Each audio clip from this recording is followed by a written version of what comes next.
एक बार एक भिखारी अपने जीवन से परेशान हो चुका था, क्योंकि उसे अपने जीवन को चलाने के लिए भीख मांगनी पड़ती थी। उसे हर चीज़ के लिए भीख मांगनी पड़ती थी। इस बात को लेकर वह दुखी रहता और दिन भर यही सोचता कि उसके जीवन में बदलाव कैसे आएगा। यह सोचकर वह निराश हो जाता। वह हर दिन देखता कि बहुत सारे लोग निराश होकर, आंखों में आंसू लिए लोग और विभिन्न चिंताओं से परेशान लोग गौतम बुद्ध की तरफ जाते और वापस लौटते समय वे लोग बहुत ही खुश होते थे। वह भिखारी यह समझ नहीं पा रहा था कि गौतम बुद्ध उनके साथ ऐसा क्या करते हैं कि वे बेहद खुश हो जाते हैं। वापस लौटते हुए लोगों के हाथों में ना तो ढेर सारे पैसे होते थे, ना ही सोने चांदी। तो फिर ऐसा क्या होता था कि लोग बुद्ध के पास से लौटते वक्त इतने खुश होते थे। यह सब सोचकर वह भिखारी निर्णय लेता है कि वह भी महात्मा बुद्ध के पास जाएगा और देखेगा कि वहाँ ऐसा क्या हो रहा है कि दुखी लोग उनके पास जाकर खुश हो जाते हैं। वह बुद्ध से मिलने के लिए उनके पास चल पड़ा। जहाँ बुद्ध मौजूद थे वहाँ बहुत लंबी कतार लगी हुई थी, तो वह भिखारी भी कतार में लग गया। कतार में लगकर वह अपनी बारी का इंतजार करने लगा। देखते ही देखते उसकी बारी आई और उसने महात्मा बुद्ध से कहा, बुद्ध, मैं बहुत गरीब हूँ, मेरे पास कुछ भी नहीं है। मुझे अपना जीवन चलाने के लिए भी दूसरों से भीख मांगनी पड़ती है।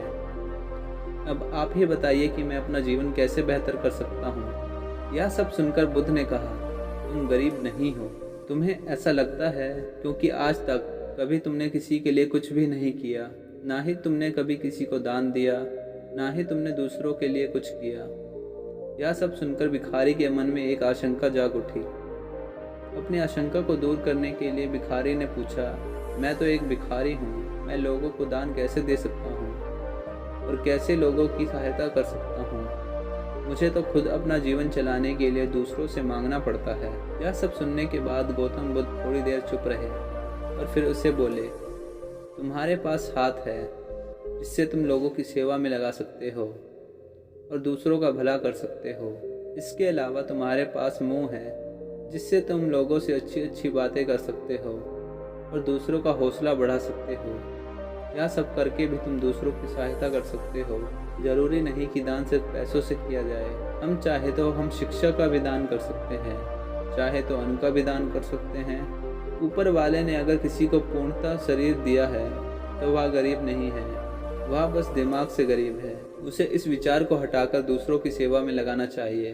बुद्ध की यह बातें सुन लेने के बाद वह भिखारी बहुत ही ज़्यादा खुश हो गया और उसका मन अब संतुष्ट था। हम सब इस बात की चिंता में समय बर्बाद करते हैं कि हम गरीब हैं, लेकिन सत्य यह नहीं है। सत्य तो यह है कि जब तक हमारा शरीर पूरी तरह से बेहतर है तो हम उसका उपयोग करके आगे बढ़ सकते हैं और खुद के जीवन को बेहतर बना सकते हैं। अगर कोई व्यक्ति सिर्फ अपनी गरीबी पर ध्यान दे और उसे बदलने की कोशिश ना करे तो वह मूर्ख है। इसके अलावा हमें इस कहानी से यह सीख भी मिलती है कि दान सिर्फ धन का ही नहीं, शिक्षा, भोजन, अच्छे विचारों आदि का भी किया जाना जरूरी है। अगर आपके पास धन नहीं है तो आप शिक्षा का दान कर सकते हैं या फिर आप दूसरों के लिए अच्छे विचारों का दान भी कर सकते हैं। इससे समाज बेहतर होता है।